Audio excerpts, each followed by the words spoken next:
I always believed the day my child was born would be sacred. Instead, it became the opening scene of a twisted play orchestrated by the man I called my husband. He wanted to steal my entire career and fortune using the cruelest lie a father could speak.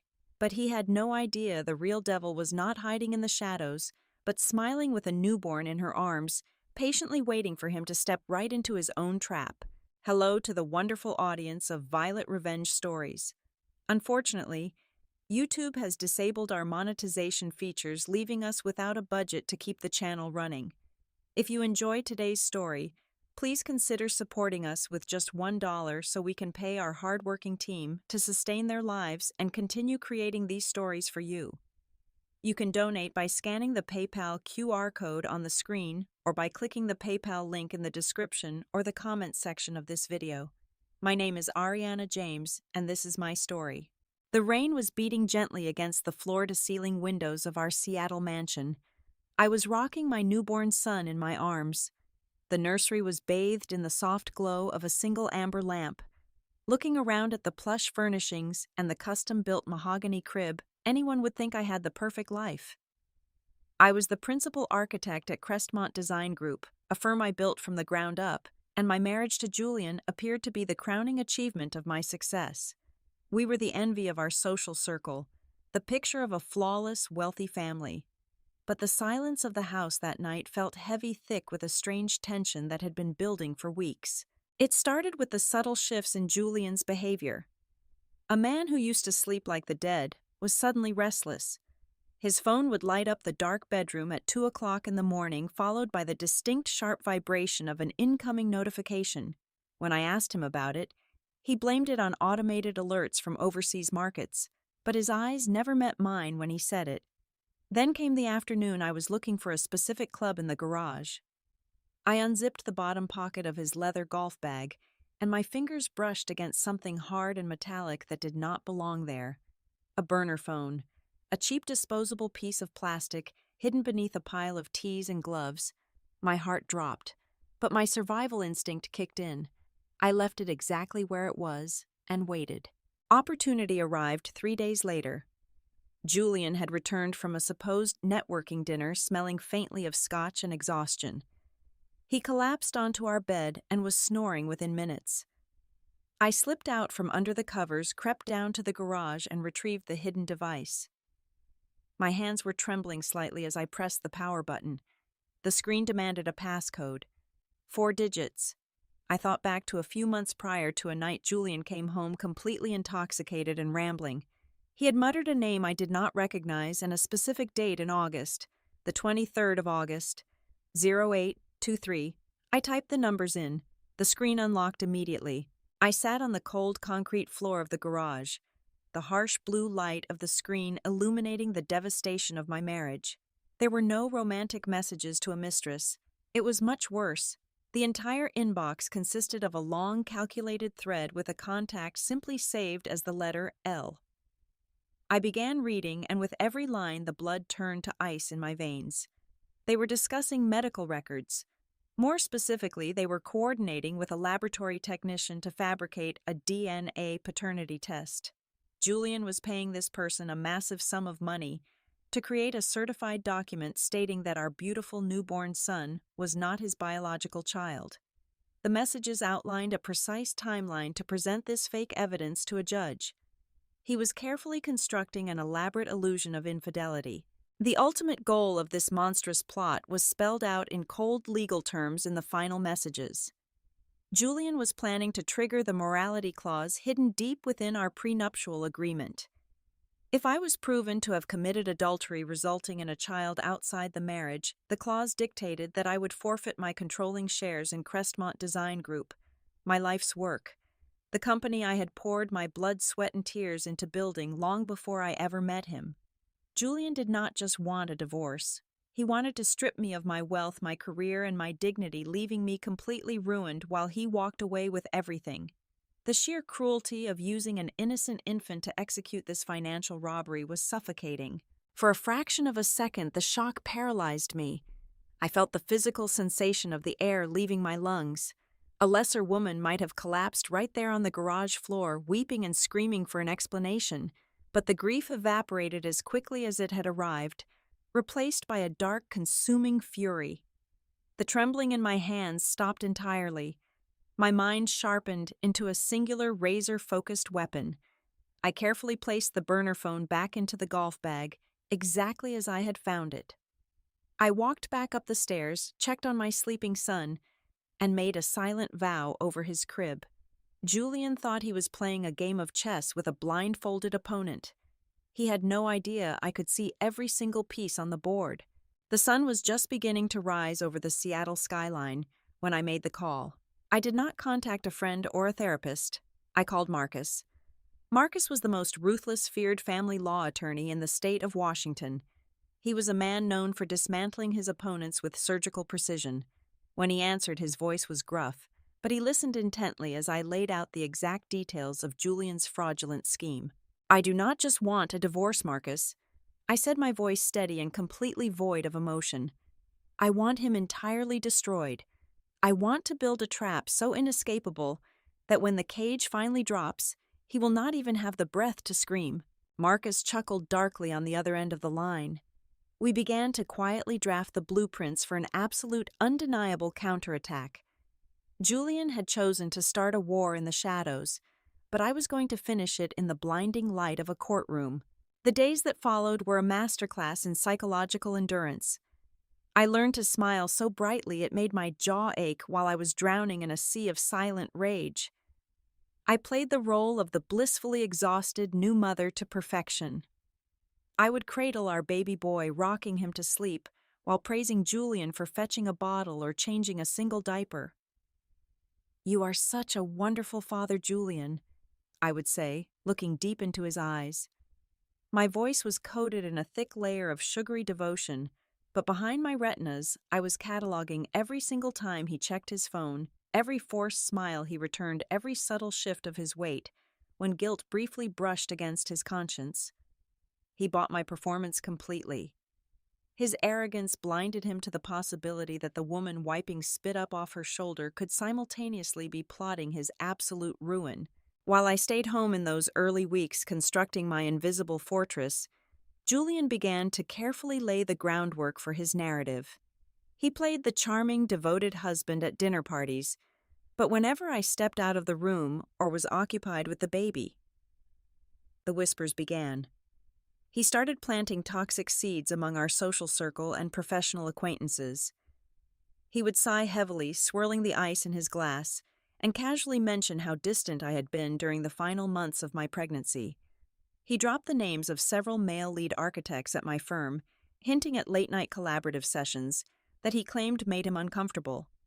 "I just want her to focus on our family, but she is so invested in her male colleagues," he would murmur to our mutual friends.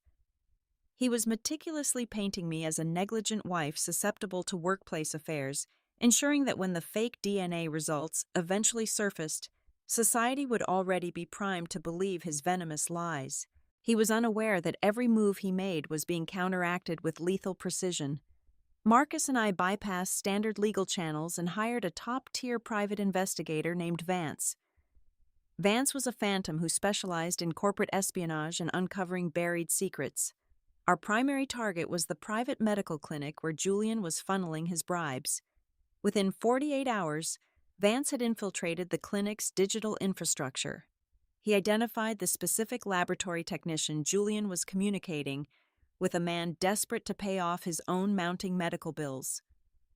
We secured photographs of Julian meeting this technician in a dimly lit parking garage, precisely at 11 o'clock at night, handing over a thick manila envelope stuffed with cash. But Vance did not stop at the clinic. He dug into the hidden corners of Julian's financial life, tracing the erratic bank transfers I had noticed weeks earlier.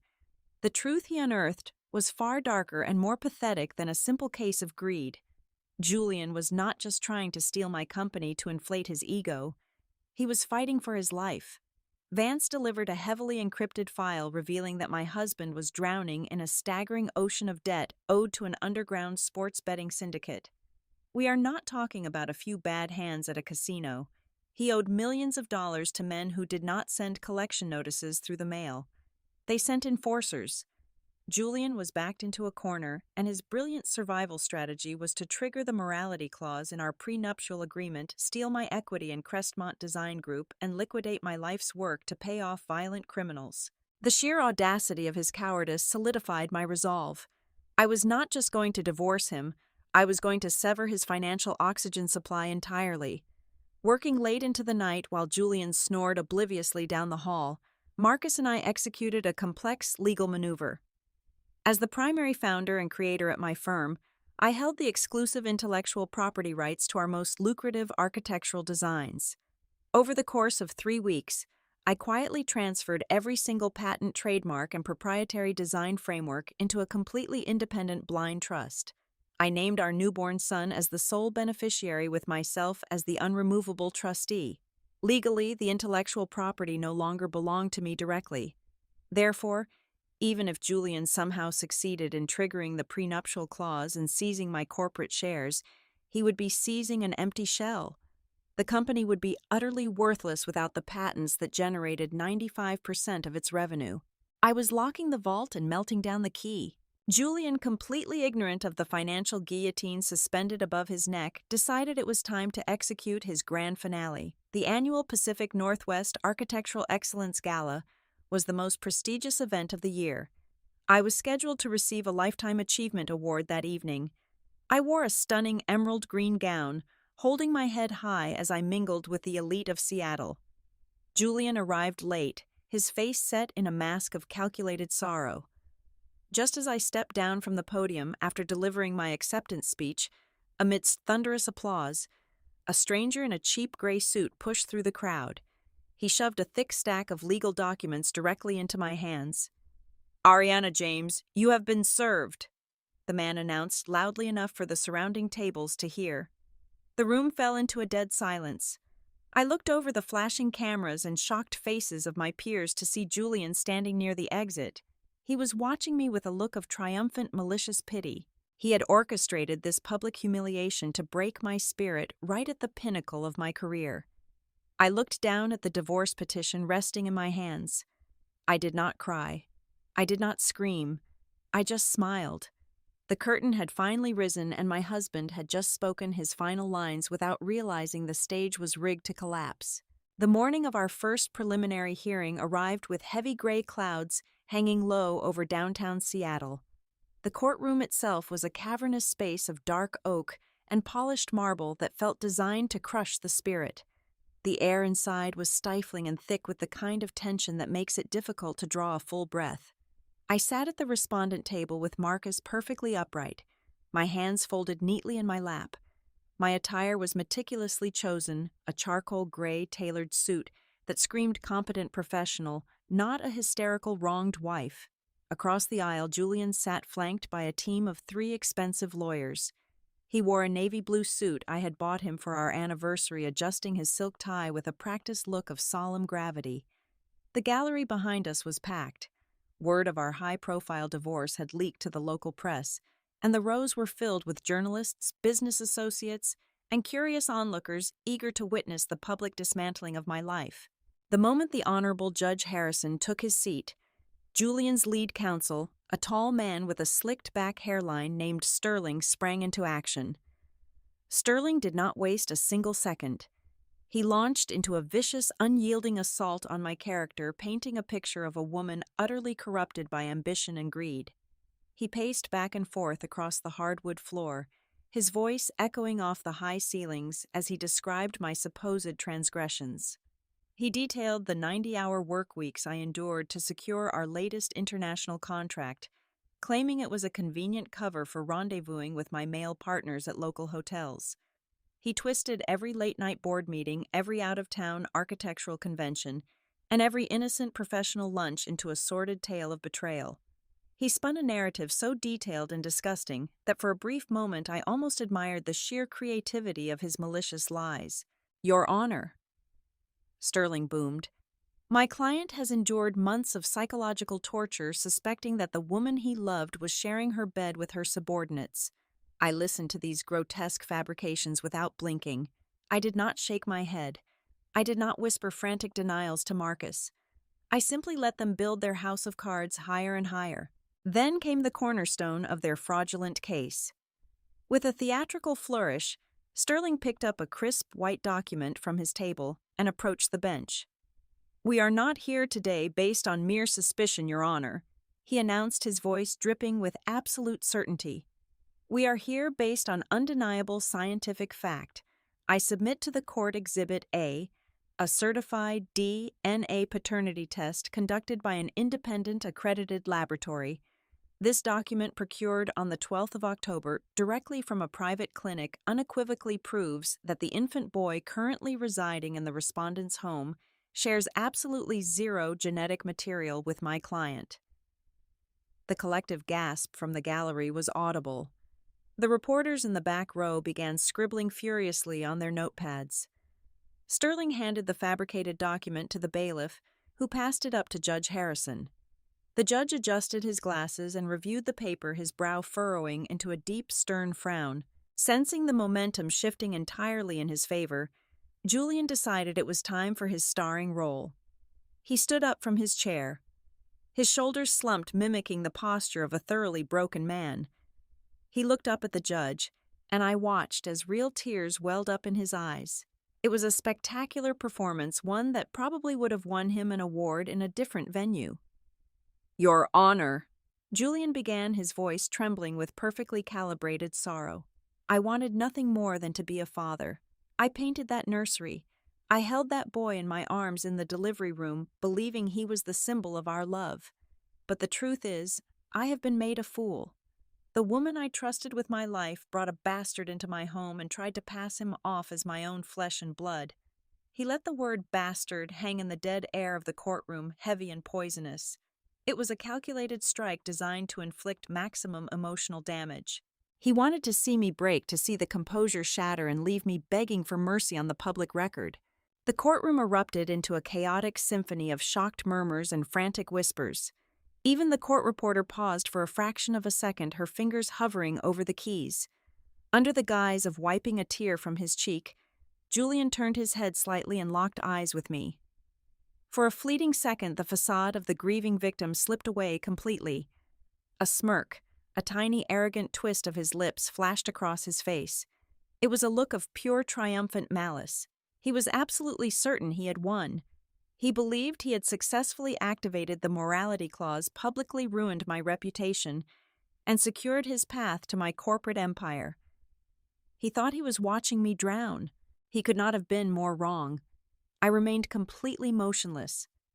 My face was a mask of solid ice carved from the absolute certainty of his impending doom. I did not give him the satisfaction of a reaction. I did not flinch when he insulted my innocent child. I sat there and silently encouraged him to keep talking. Every lie he uttered, every fraudulent tear he shed, was being permanently transcribed into the official court record. He was not just lying to me anymore. He was committing federal perjury in front of a sitting judge. He was eagerly grabbing the shovel and digging his own grave deeper with every syllable. Beside me, Marcus was leaning back in his chair, tapping his gold pen against his legal pad with a rhythm that felt like a ticking time bomb. Judge Harrison banged his wooden gavel against the sounding block 3 times, the sharp cracks cutting through the rising noise in the gallery. "Order in my courtroom," he barked, his voice commanding absolute silence. The murmurs died down instantly. The judge placed the forged DNA results down on his desk and turned his piercing gaze directly toward me. His expression was a mixture of pity and stern expectation. He had seen this exact scenario play out 100 times before, and he was clearly waiting for the predictable response. He adjusted his heavy black robes, leaning forward over the elevated mahogany bench. He was expecting the accused wife to break down into hysterical sobs, to vehemently deny the allegations, or to scramble for a desperate excuse. "Counselor," Judge Harrison addressed Marcus, his tone grave, "these are incredibly serious allegations supported by certified medical documentation. Does the respondent have anything to say in her defense before I make my preliminary ruling on the marital assets?" Marcus did not rush. He did not jump out of his chair or raise his voice in a frantic plea the way Judge Harrison and the entire gallery were clearly anticipating. Instead, he slowly buttoned his suit jacket casually cleared his throat, and stood up. The silence in the cavernous room was so absolute that the simple scrape of his wooden chair against the marble floor echoed like a gunshot. He reached down into his leather briefcase and pulled out a single brilliantly bright red folder. The color was striking against the muted brown and gray tones of the courtroom. It looked like a warning label. "We do indeed have a response, Your Honor," Marcus said, his voice smooth, even and dangerously calm. He walked out from behind our table and approached the center of the floor. He handed a thick, copied stack of papers to the court clerk and then turned to face the bench, offering the original red folder up to the judge. "I submit into evidence Respondent Exhibit 1. What opposing counsel has just presented to this court is nothing more than a poorly constructed piece of fiction. The document inside that red folder is the actual truth." Judge Harrison opened the folder with a skeptical frown, while Julian's lawyer Sterling stood nearby looking slightly confused but still carrying his arrogant posture. Marcus began to meticulously dismantle Julian's entire universe piece by piece. "Your Honor, the first document you are looking at is a legally binding, genetically verified DNA paternity profile," Marcus explained, pacing slowly back toward my table. Unlike the plaintiff's highly questionable piece of paper, which was allegedly procured from a private, unmonitored clinic weeks after the fact, my client took immediate precautions. Anticipating the depths of her husband's deceit, my client requested a formal state-supervised DNA swab on the very day of her son's birth. This test was conducted inside the delivery ward of Seattle General Hospital under the direct observation of an independent court-certified medical examiner. The chain of custody for this genetic sample is absolute, unbroken, and verified by 3 separate medical professionals. I watched Julian from the corner of my eye. The smug, victorious smirk that had been plastered on his face just moments before was beginning to crack. His eyes darted nervously toward Sterling, who was now hurriedly flipping through his copy of the red folder, his hands moving with increasing franticness. Marcus stopped pacing and turned directly toward Julian, locking eyes with the man who had just called my son an illegitimate child. "If you turn to page 4 of the medical examiner's report, Your Honor, you will see the final verified conclusion. The probability of paternity is 99.99%. Julian is unequivocally, without a shadow of a single scientific doubt, the biological father of the infant in question. The entire narrative of infidelity presented today is a malicious, calculated fabrication." The atmosphere in the courtroom shattered. The reporters in the back rows erupted into a frenzy of aggressive whispering and frantic typing, but the most spectacular transformation happened right across the aisle from me.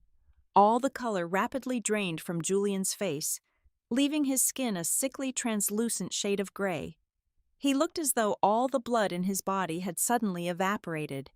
He slumped back against his heavy wooden chair, his mouth opening and closing soundlessly like a fish suffocating on dry land. The charming, devastated husband routine vanished, instantly replaced by the raw, naked terror of a trapped animal. Beside him, Sterling was experiencing his own professional meltdown. The tall, confident lawyer, who had just spent 20 minutes roaring about my supposed moral failings, was now stuttering. He dropped his expensive gold pen, and it clattered loudly onto the table.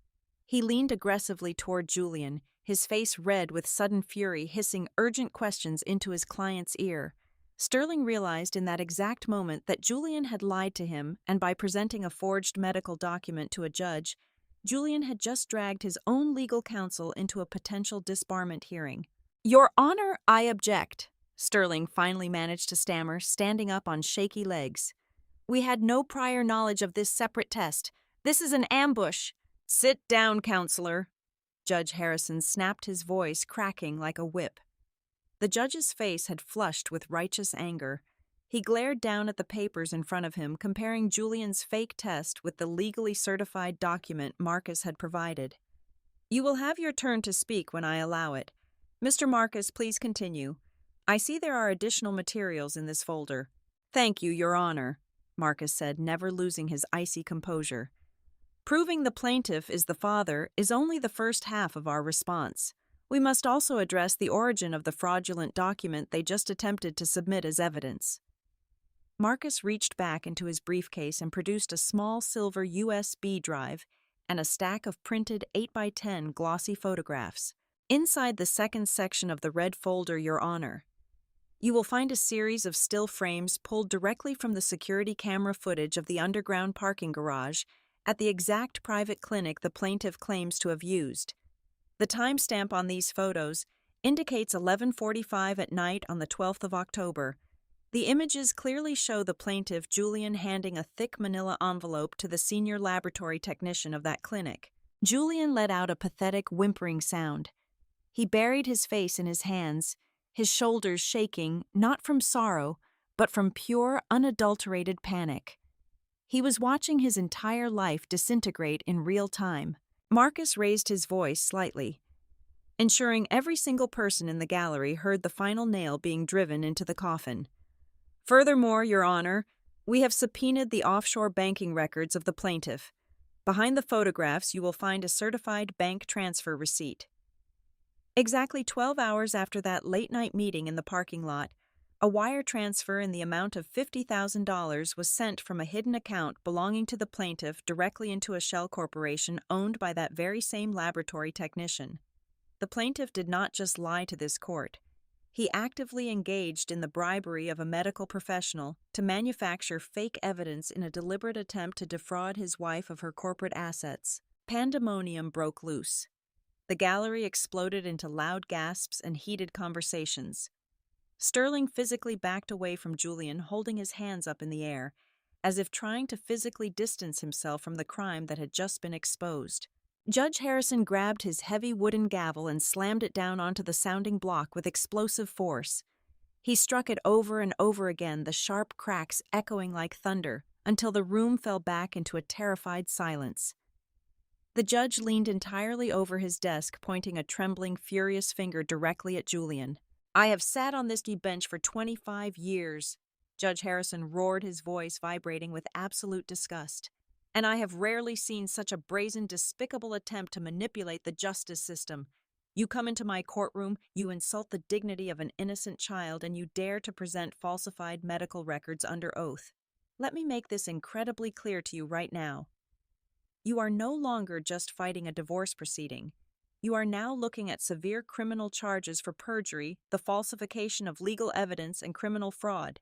Do not say another word unless you want to be remanded into custody immediately." The stifling silence in the courtroom was only broken by the sound of Judge Harrison taking a deep, shaky breath to compose himself. Before the judge could formally hold Julian in contempt of court, Marcus stepped to the side and gestured toward the witness box. I stood up from my chair, carefully smoothing the wrinkles from my charcoal gray suit. I walked calmly across the polished hardwood floor, the sound of my heels clicking sharply in the dead quiet room. Every eye in the gallery was glued to me. I raised my right hand, swore under oath to tell the absolute truth, and took my seat on the stand. I adjusted the microphone and looked directly at the judge. The righteous fury in his eyes had not faded, but he nodded respectfully, granting me permission to speak. "Your Honor," I began, my voice ringing clear and steady, echoing perfectly off the high marble ceilings. "The court has just witnessed the how and the what of my husband's fraudulent scheme. You have seen the forged documents and the undeniable proof of his bribery.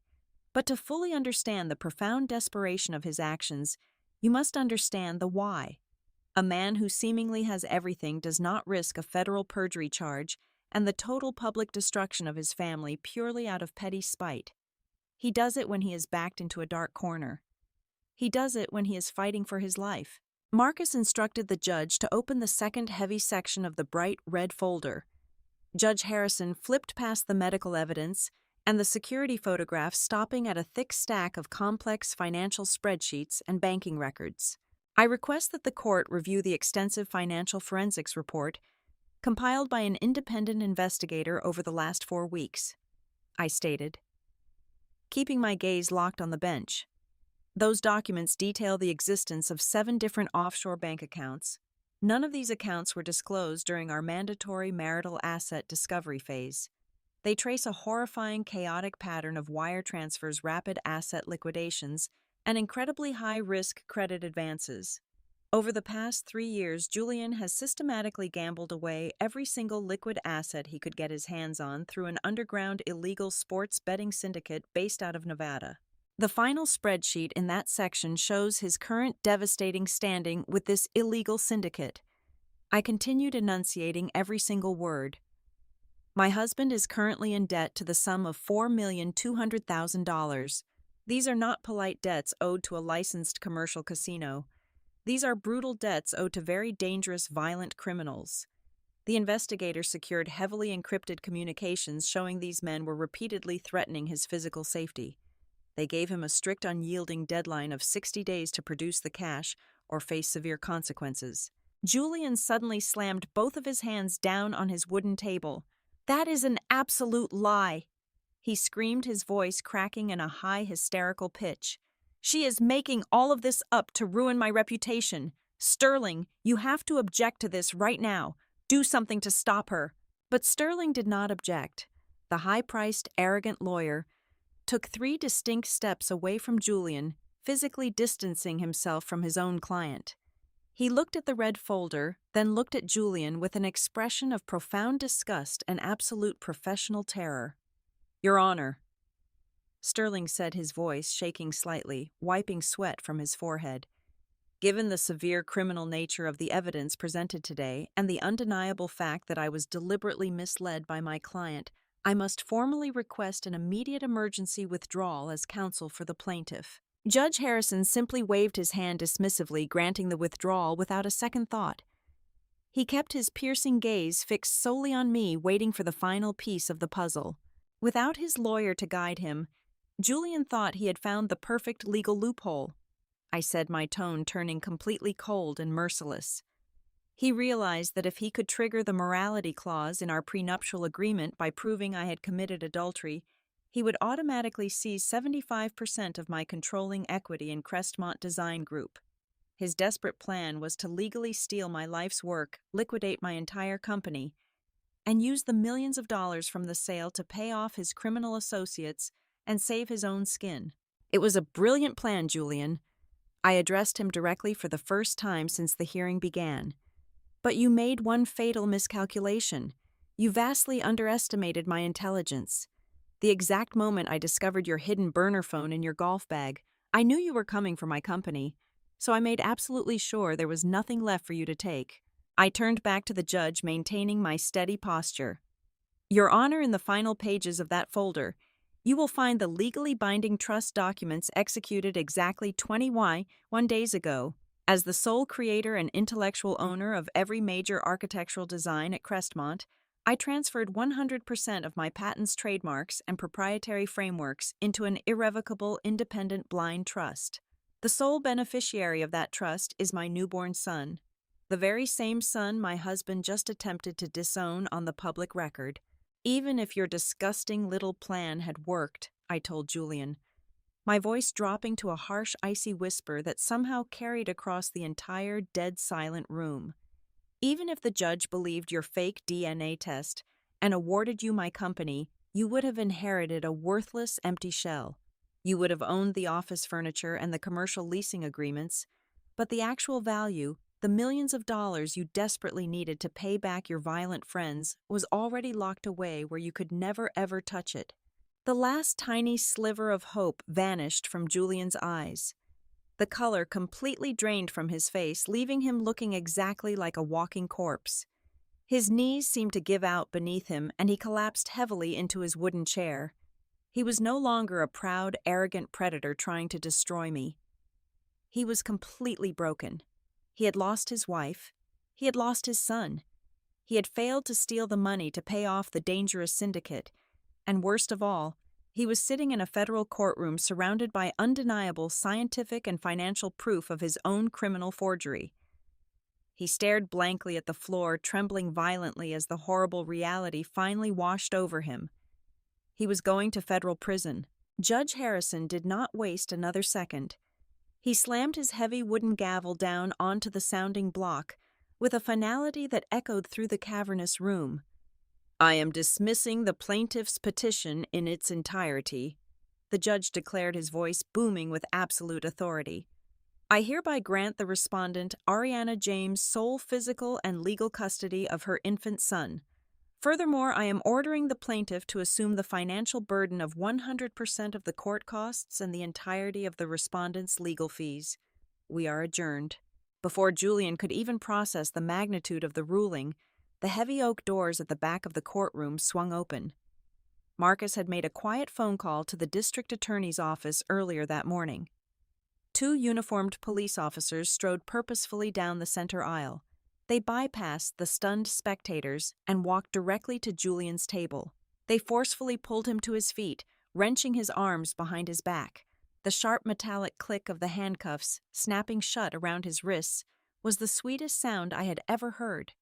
As the officers read him his Miranda rights, citing felony perjury, and attempting to defraud the court, Julian did not struggle. He hung his head in absolute defeat, allowing himself to be led out of the room an utterly ruined man.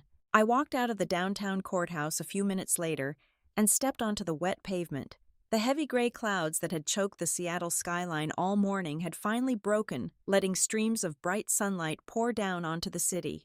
I closed my eyes and took a deep breath of the crisp, rain-washed air.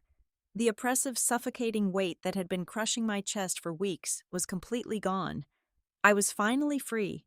8 months later, Crestmont Design Group reached heights I had never even imagined.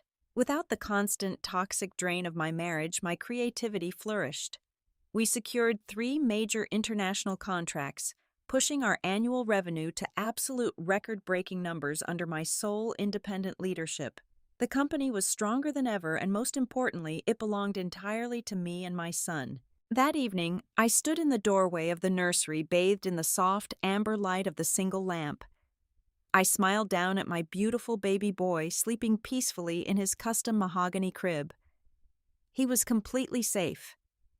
I had successfully shielded his future and our legacy from a man who would have traded us both away to save himself. When I look back at the nightmare Julian tried to create, I realize the most valuable lesson of my life. True absolute power does not lie in throwing loud tantrums or seeking chaotic, noisy revenge. True power is keeping a completely cold head, observing the board silently and waiting for the perfect moment to crush your enemies, using nothing but the sheer weight of their own blind arrogance. Thank you so much to all the wonderful listeners of Violet Revenge Stories for staying with me until the very end. I would love to know where you are listening from today, so please drop your location in the comments. If you found my story engaging and want to help our channel survive, please consider supporting us with just $1. You can easily do this by scanning the PayPal QR code currently on your screen or by clicking the PayPal link located in the video description or the pinned comment. Your generous support provides the necessary budget to pay our dedicated staff, allowing them to provide for their families and continue bringing you the best stories possible. Thank you again, and take care.